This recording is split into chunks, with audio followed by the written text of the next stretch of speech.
Buenos días, gracias por estar de nuevo con nosotros, como le anunciamos con el pastor Amílcar Crowdy. ¿Qué tal está, pastor? Muy bien, muchas gracias.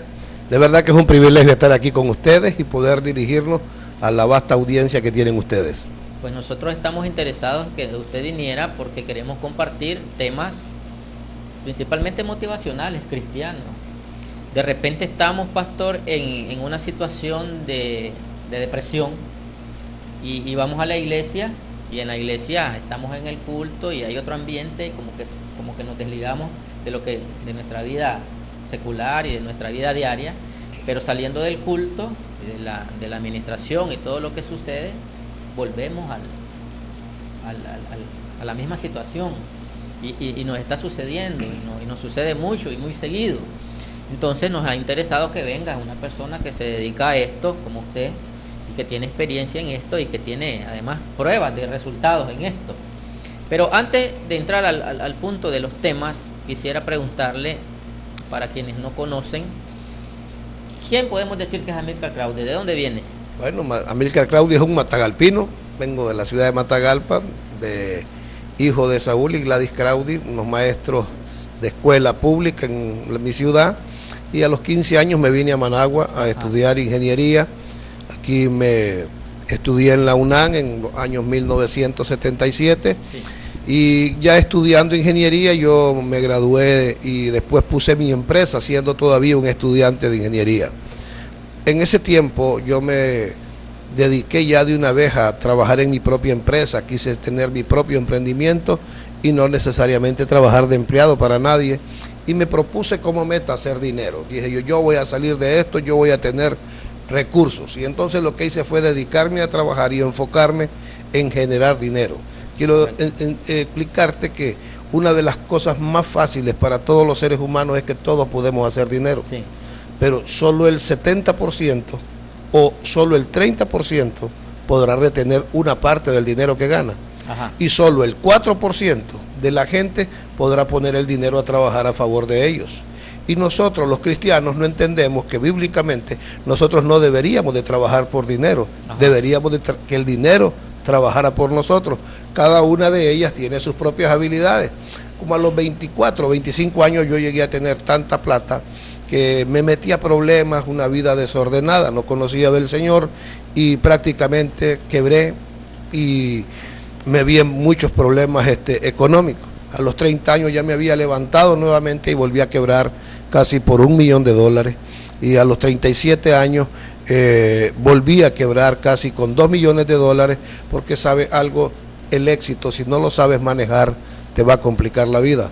Y entonces, como no tenía habilidades para sostener los recursos, sino que mi vida desordenada me llevó a una quiebra estrepitosa, abrieron una cantidad de juicios en contra de mi vida, 13, 14 juicios, me sacaron en las noticias, en los diarios, en la televisión, sí.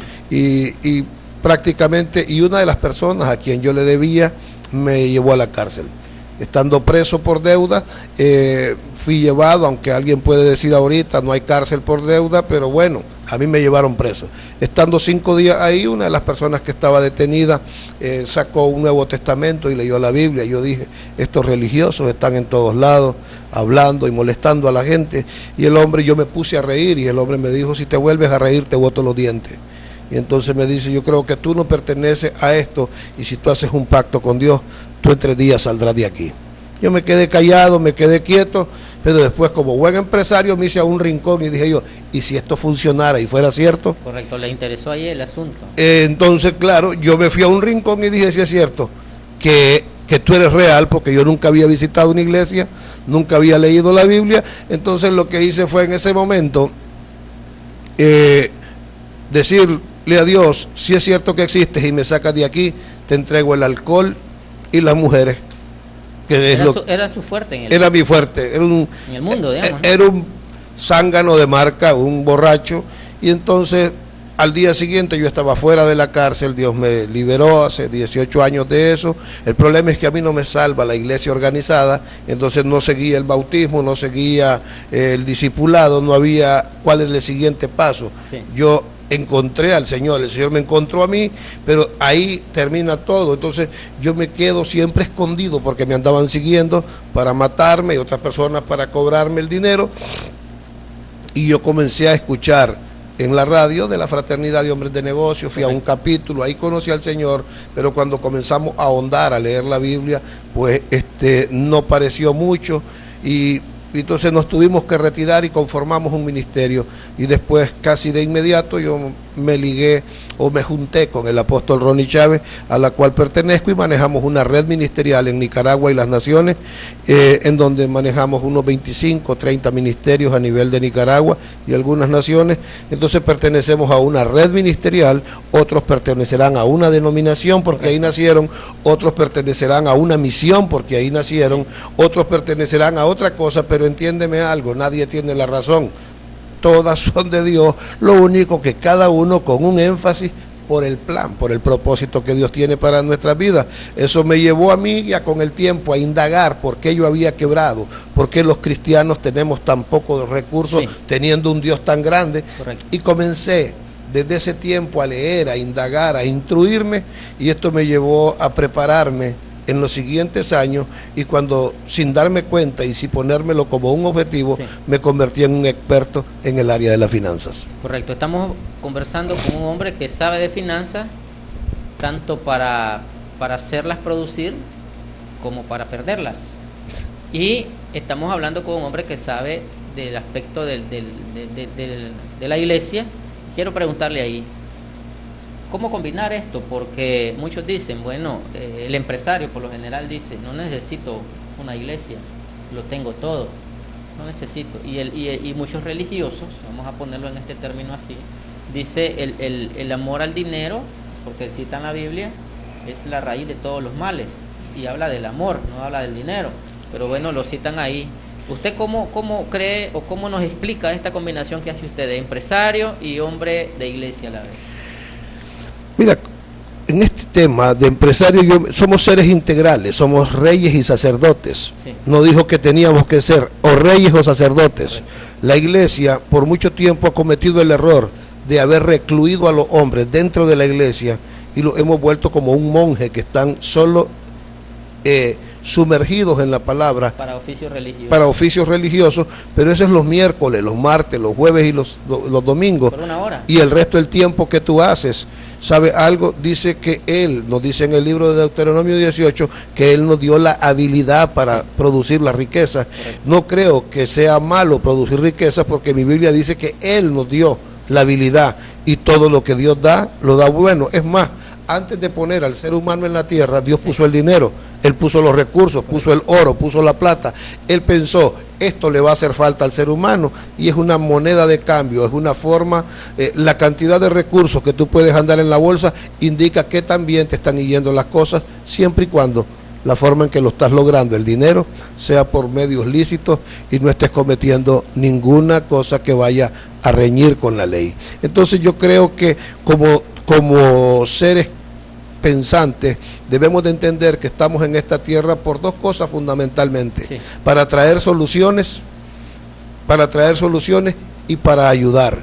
Y si tú no tienes los recursos, si no tienes con qué, pues lo único que tendrás serán buenas intenciones, porque sabe algo, a veces es necesario tener la unción, pero también que los recursos vengan. Si tú te fijas, grandes proyectos que ha hecho la iglesia a nivel de Nicaragua y Latinoamérica han tenido que ver con recursos. Hay cosas que ocurren cuando hay una campaña, cuando hay un lugar grande, pero también qué bonito un respaldo ahí económico para poderlo echar a andar. Ejemplo, cualquiera cobran por tal cosa. No, si es que no es que se cobre, pero entiéndame, sostener este canal, que podamos llegar hasta tu casa, esto tiene un costo y alguien lo está financiando a través de algo, se está poniendo, para ti es gratis, pero para los administradores del local está teniendo un recurso, y qué bonito sería ver una iglesia que prospera para que pueda ayudar. Algunos decimos, el amor al dinero es la raíz de todos los males, ¿no? Y quitamos el amor.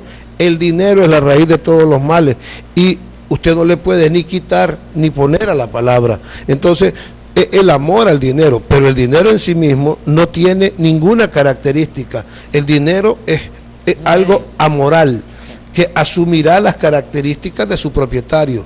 Si el dinero es puesto en las manos de una persona perversa y mala, pues ese dinero vendrá a las manos de esa persona para ser una persona más mala o que hará mayores maldades. Correcto. Pero cuando el dinero viene a las manos de una persona temerosa de Dios o con principios y valores cristianos, pues ese dinero reflejará lo que está en su corazón y servirá para ayudar, para servir, porque entiende algo, nosotros estamos para resolver problemas en esta tierra y suplir necesidades. Entonces, ¿cómo lo puedes hacer? Con una palabra, pero también qué bonito podría ser ayudarle a alguien a hablar con ellos y cuando terminaste de platicar en la cafetería, poder pagar eso y que la persona vea que no solo estabas dispuesto a invertir tus palabras, que también estabas dispuesto a invertir tus recursos porque la persona tiene un valor. Pastor, en esto me gustaría que nos hiciera una reflexión concerniente a el papel que juega la iglesia en el aspecto de la formación financiera para los miembros de las iglesias, porque mucho se les habla de, salvación, de prosperidad, de esto, del otro, pero no hay discipulado en cuanto a la formación para que tengan iniciativas propias. Usted lo decía al inicio, yo no voy a ser empleado de nadie, yo voy a tener mi propio negocio. No hay este tipo de formación en las iglesias. Es falta de capacidad de los líderes, del pastoral, de la pastoral o de qué, o es necesario capacitar también a los líderes para que entren a esto, porque es bonito escucharlo hablar a usted, muy bonito, muy positivo, levanta el ánimo, pero después, el que está viendo, ¿qué hace? ¿Cómo él puede recurrir a tener herramientas que lo capaciten para emprenderse? Mira, no lo tienen las iglesias, eso es lo que le pregunto. Claro, tienes que entender algo, 70% de la gente de la iglesia es pobre. Sí. Tienen la palabra, tenemos las promesas de Dios, pero hay algo, no hay educación financiera. Sí. Y algunos de nosotros podemos ser aún profesionales, pero entiéndeme algo, durante 20 años fuiste al colegio, al kinder, a la universidad y nunca te enseñaron acerca de manejos de finanzas personales. Sí. Por lo tanto, tú vas a aprender a golpe y error y estarás aprendiendo a los 50, 60 años cuando ya estás a punto de jubilarte. Correcto. Entonces, los recursos y el dinero tienen sus habilidades para ser manejados y tenemos que enseñarle a la iglesia por una razón. Sí. La Biblia habla más de dinero y de administración, hablando de los 4 evangelios. El Señor Jesucristo habla más de administración y de recursos que de la palabra iglesia, que la palabra oración y ayuno juntos. Sí. Ahora, ¿qué está diciendo, hermano Amílcar? Que eso es más importante. No me malinterprete. Lo que te estoy diciendo es que en la Biblia hace más énfasis a eso, porque seguramente el Señor Jesucristo ya sabía que era en lo que íbamos a tener más problemas. Entonces dejó más herramientas hacia eso para evitar. Mira lo que dice el Señor Jesucristo: nadie se atreva a construir una torre si antes no calcula los gastos. Tú tienes que desempolvar eso y poderlo decir de otra forma. Nadie se atreva a vivir su próximo mes si antes no calcula los gastos. No vaya a ser que a mitad de mes no pueda terminar con sus pagos y sea avergonzado. Si tú te fijas, la Biblia constantemente nos está hablando de administración y vea esto. La palabra de Dios dice que Él anda buscando intercesores. Él dice en su palabra que Él anda buscando adoradores. Sí. Y lo tercero que anda buscando son buenos administradores. No anda buscando evangélicos. Hay varias parábolas de administración, de los talentos y varias parábolas de administración. Entonces, ahora, tengo que ir a una pausa, dale, doctor, y le pido el favor que me disculpe. Vamos a ir a una pausa. Solo quiero hacer el comentario de que también la Biblia inicia con la parte administrativa, entregando al hombre la administración de la creación. Son bienes, ¿no? Y nos dio en administración y Él regresó al cielo. O sea, nos dejó como dueños, como propietarios.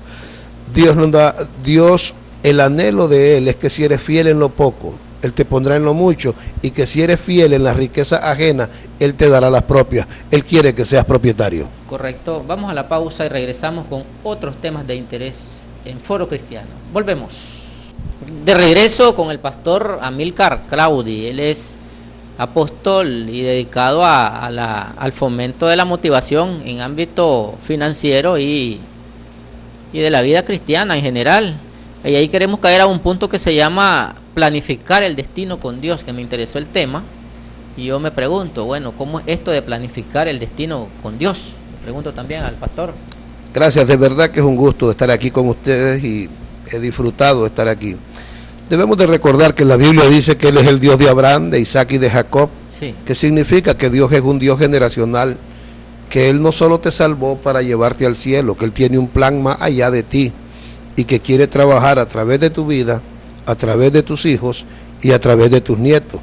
Prácticamente lo que quiere crear es como una dinastía o crear una red empresarial o una red ministerial o un negocio o una asociación que le permita a Dios alcanzar, llegar y tocar más vidas porque el plan de Él es la gente, pero hay personas que tienen esa mentalidad, sí. Ya soy salvo, y bueno, yo me acuerdo cuando yo estaba comenzando en los caminos, que llegaba a una empresa, y un señor de mucha edad se quedaba en el escritorio y suspiraba y decía, pero ¿por qué no viene? ¿Por qué no nos lleva? Porque Ajá. Queríamos escapar de lo que vivimos, sí. Y nosotros somos la sal y la luz de este mundo, no la persona que se va a ir. Si tú fuiste alcanzado, apenas ese es el inicio. Hay un plan, hay un propósito, el cual tú tienes que comenzarlo a ver. Primero, planear un mes, un año, 5 años, sí. 10 años, 20 años. ¿Cómo me veo al final de mis tiempos? ¿Qué es lo que yo voy a dejar como un legado?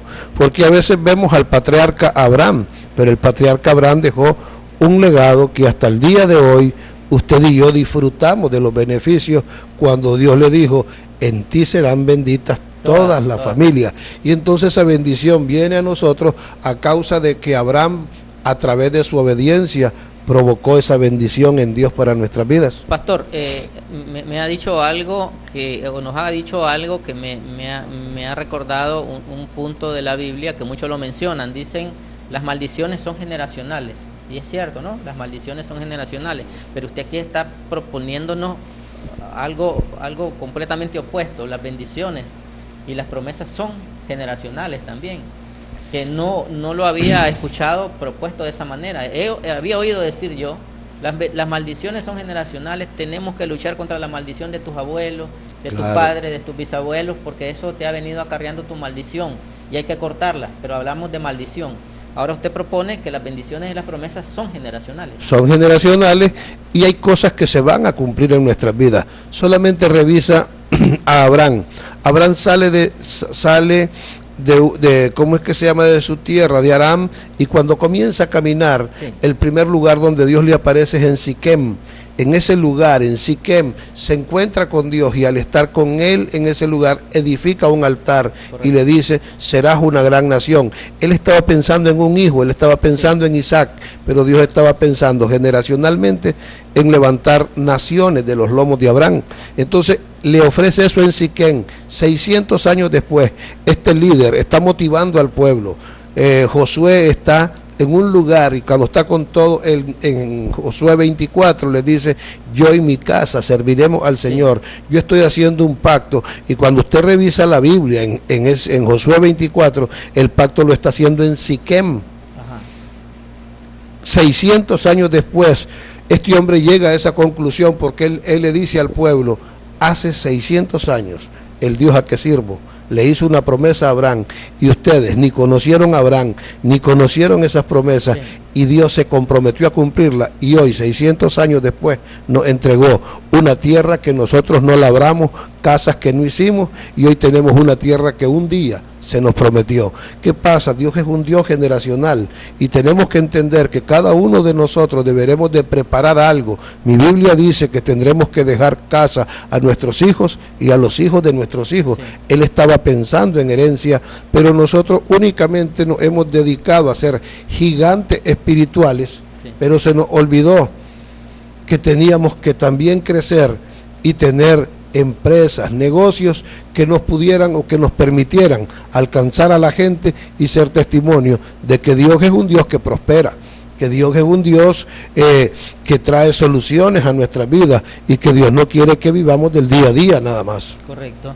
Entonces, planificar el destino con Dios tiene que ser un asunto de prioridad en la vida del cristiano, y no solamente esperar que Cristo venga o que nos lleve. Claro, porque muchos tenemos esa mentalidad escapista, creemos que fuimos salvos porque somos salvos y el inicio.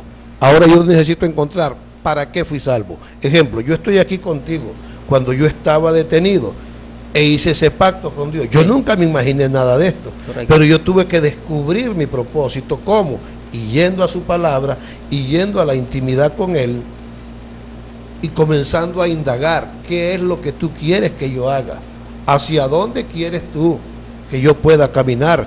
Algunos de nosotros no entendemos eso y lo único que hacemos es creer que nuestro destino es estar dentro de la iglesia, y algunos dentro de la iglesia pero dando problemas dentro de ella, y entonces a veces dentro de esos lugares hay necesidades y entonces tenemos que estar vendiendo nacatamales, vendiendo refrescos para poder adquirir o tener recursos, a causa de que si nosotros fuéramos prosperados sería mucho más fácil. Correcto. Poder desarrollar proyectos. Esto nos cae al tema de la formación.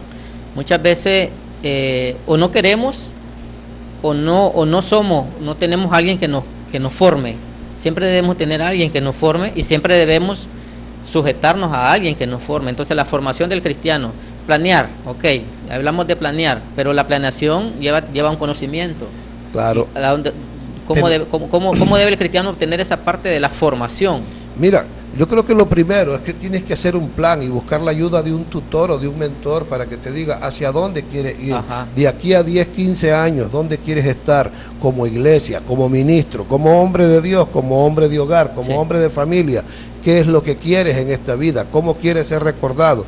¿Cuál es el legado que vas a dejar a tus hijos? Sí. Entonces tú comienzas a indagar en Dios y en su palabra, y de repente Dios muestra, o a través de palabras que vienen, de profecías que te dan, tú comienzas a escuchar cuál es el plan de Dios para tu vida y tú comienzas a construir aquello. Correcto. Y al hacerlo buscas la ayuda de mentores y tutores, porque sabes algo, no hay un Josué si primero no hay un Moisés. Correcto. Y tú miras que Josué sirvió 40 años, hay un Eliseo sirviendo por 18, 20 o 21 años, hay otros que dicen 14.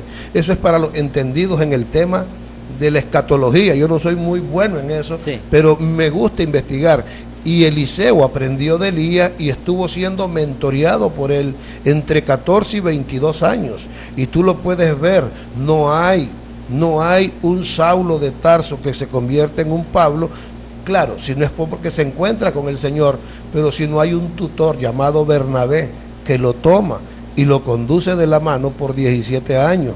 Pero también Pablo tuvo a Timoteo, a Sila y a Aquila, Priscila, alumnos, gente que él estuvo preparando y tutoreando, porque sabe algo, la verdad es que los aficionados entrenan solos. Los que quieren llegar a un lado y son profesionales buscarán la ayuda de tutores y de mentores. Si tú miras la presidencia, hay asesores en la presidencia. Si tú llegas a grandes corporaciones, hay asesores en ellas. La gran pregunta es, ¿y a ti quién te asesora? ¿A ti quién te ayuda? ¿Por qué? Porque tienes que buscar la ayuda de alguien. Porque si no buscas la ayuda de nadie, entonces la gente dice, yo busco solo la ayuda de Dios.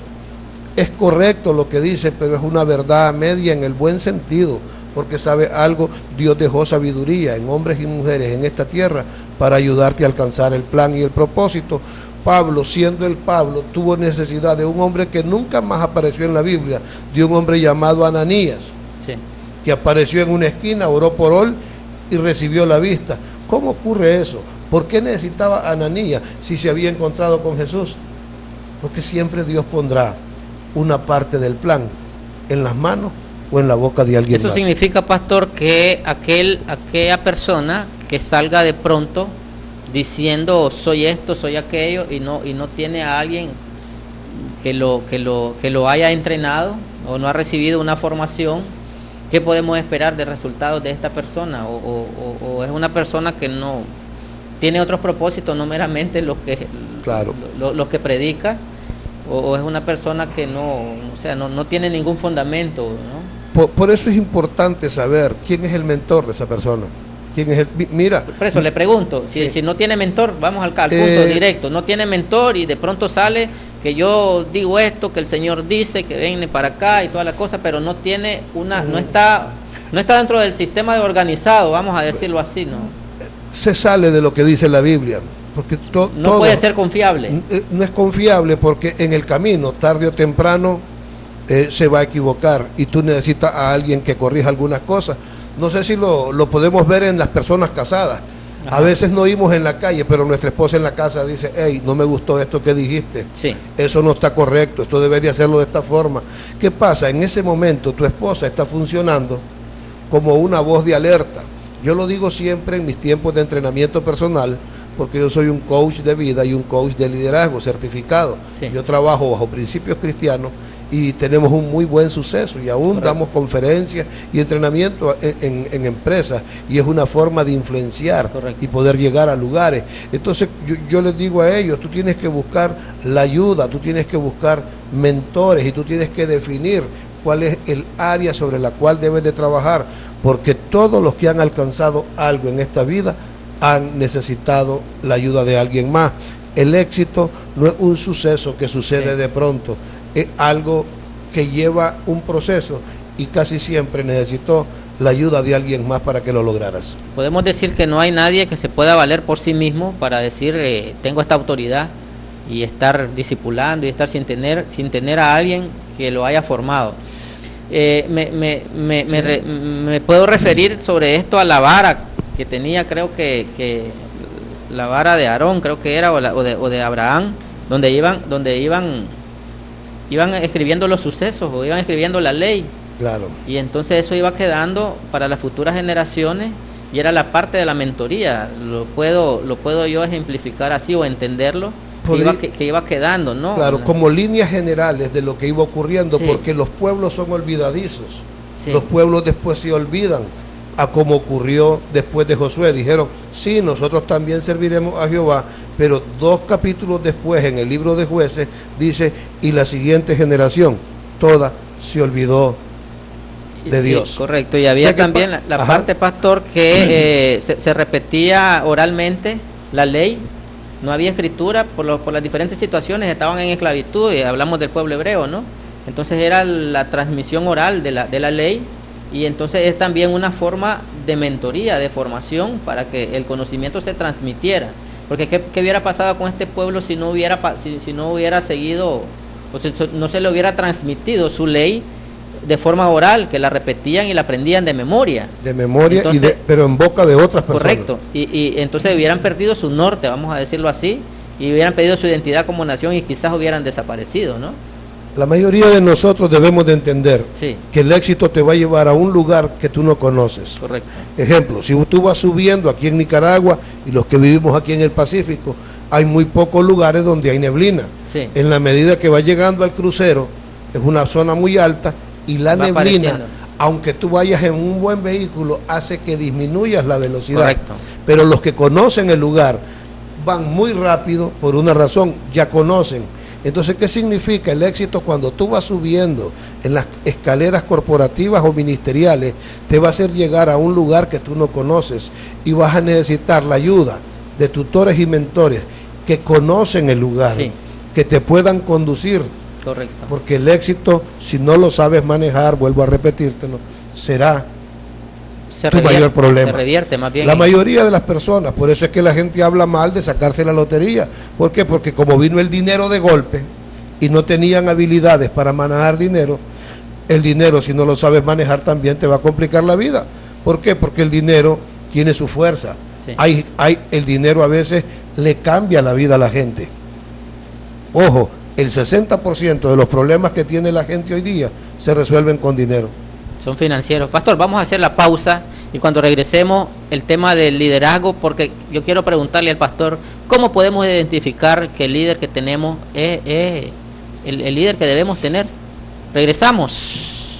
Regreso en esta interesante conversación con el doctor Amílcar Crowdy, consejero, motivador, apóstol también de la Iglesia del Señor en Nicaragua, y es un hombre que lo ha puesto en el asunto de la administración para el manejo de recursos financieros y de la vida personal, para encauzarnos bien en este asunto del andar por esta vida dentro de la formación cristiana.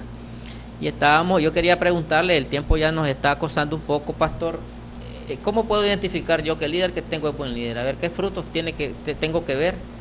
¿Cuáles son las señas que tengo que yo revisar para decir estoy en camino correcto con esta persona aquí, que me está guiando, que me está formando, que es mi mentor? Bueno, interesante tu pregunta y bastante media complicada. ¿Cómo me puedo dar cuenta si es el líder? Lo primero, tu líder tiene que ser genuino. Ajá. Reproducimos lo que somos, no lo que sabemos. Y a veces es bonito escuchar a la gente hablar, pero hablan una cosa y viven otra. Hace unos meses, hace unos años alguien me dijo, o así es que usted es un predicador de prosperidad. No, le digo, me gusta la prosperidad, sí. Me gusta enseñar temas financieros. Sí. Es muy diferente, le digo. Tú tienes que aprender a leerlo, pero entiéndelo. Le digo. A mí, mi intención es que el pueblo de Dios aprenda, se eduque, para que cuando vayamos afuera a los negocios puedan llevar algo, le digo. Pero entonces cuando tú me hablas de liderazgo, a veces podemos ver un líder. ¿Cómo nos damos cuenta si es genuino? Si lo que está hablando en su vida privada también lo sostiene. Cómo se comporta, porque una cosa es lo que estamos haciendo aquí. Tú y yo estamos proyectando una imagen, sí. Pero integridad es lo que haces cuando nadie te está viendo. Entonces, un líder debe de ser genuino delante de la gente y delante de Dios también. Correcto. Entonces hay que observar sus aspectos personales, su comportamiento personal, claro. Y no solamente lo que nos dice en el púlpito, o lo que nos da en la charla o cuando estamos platicando a la orilla de la iglesia, que saludamos y todo, pero cuando llega al banco, cuando llega a la estación gasolinera, cuando llega al supermercado, se comporta de una forma incorrecta, habla mal, dice cosas, se enoja y grita palabrotas, porque algunos lo hacemos, y entonces uno se da cuenta y dice, no, wow, este no es aquel que conoce allá. No es que somos perfectos, pero al menos los rasgos principales de un líder se deben de sostener. Alguien me dice, ¿por qué me ha costado tanto que la gente me siga? ¿Y qué tipo de gente anda buscando? Gente íntegra, gente de carácter y gente comprometida. Y entonces le pregunto yo a él, ¿y tú eres íntegro? ¿Y tú eres comprometido? ¿Y tú tienes carácter? Por una razón, tú te vas a rodear de lo que tú eres, porque aves del mismo plumaje se juntan. Así es que si lo que te está llegando no es lo que tú eres, lo más seguro es que alguna de esas cosas que tú estás esperando deberás de desarrollarlas internamente. Me parece que el buen líder también se trata de eso, de que si hay problemas, ayudarlo para que solucione esos problemas, que si no tiene integridad, formarlo para que sea íntegro. No necesariamente ya buscar los hechos, porque ¿qué chiste tendrá un líder ya buscando cuando ya están hechos? Y es que ese es el asunto. A la iglesia lo que nos llega es eso, materia prima nuevecita, que hay que formarla, que hay que entrenarla. Pero ¿qué pasa? Nosotros nos ponemos únicamente a hacer los gigantes en doctrina y en discipulado, sí. Pero se nos olvida enseñarle algunas cosas de vida. El mundo paga por habilidades, no paga por religión. Y entonces sí. La gente, normalmente la gente de la iglesia son los que ocupan los puestos más bajos en los lugares, porque son gigantes en el tema del discipulado y el conocimiento teológico, pero no tienen habilidades para desarrollarse y brillar en un mundo competitivo. Correcto, doctor. A mí me gustaría que nos comparta, de acuerdo a lo que usted siente ahorita, que nos pueda compartir una palabra en 2 minutos, un mensaje que usted sienta compartirnos. Muy bien. Yo creo que algunos de ustedes, igual que nosotros, pueden estar viviendo situaciones difíciles como lo que vivió un día Pablo y Silas. Estos hombres, al estar presos y encarcelados sin motivo, ellos en lugar de quejarse, en lugar de reclamar a Dios, en ese lugar oscuro, lo que hicieron fue adorar y exaltar al Señor. Hay momentos en los cuales tú pierdes el control, pero tienes que entender que Dios todavía está en control de las naciones de la tierra, que eso que tú ves hoy, que parece un imposible, si tú haces las cosas correctas, con la actitud correcta, Dios abrirá una puerta a favor de tu vida y a favor de tu familia. Yo creo que hay un tiempo que viene a ti, pero que tú debes de prepararte, tú debes de determinarte. Se ha hablado que el 2017 es un año extraordinario y de expansión. Sí, pero ¿qué pasos deberás de dar tú?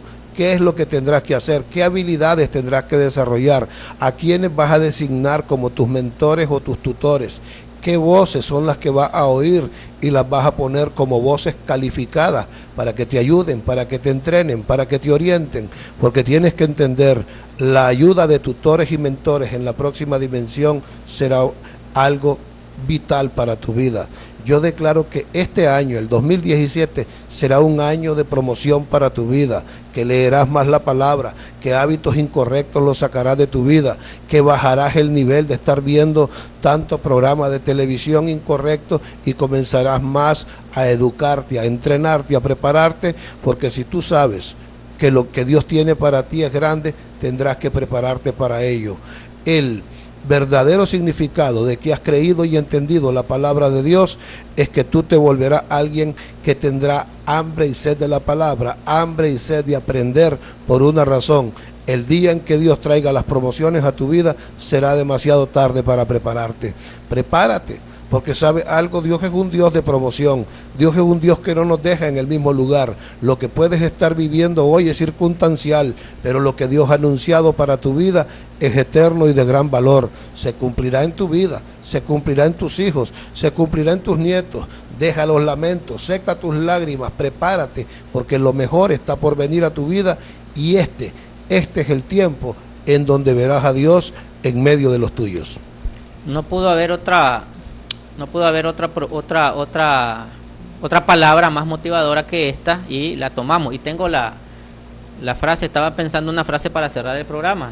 En la vida cristiana no hay llanero solitario.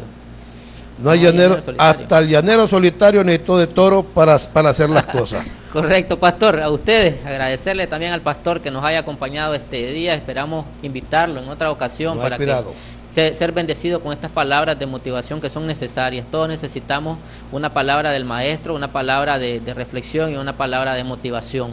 Así es que agradecerles la atención. El próximo día, a las 7 en punto es la cita, en Foro Cristiano.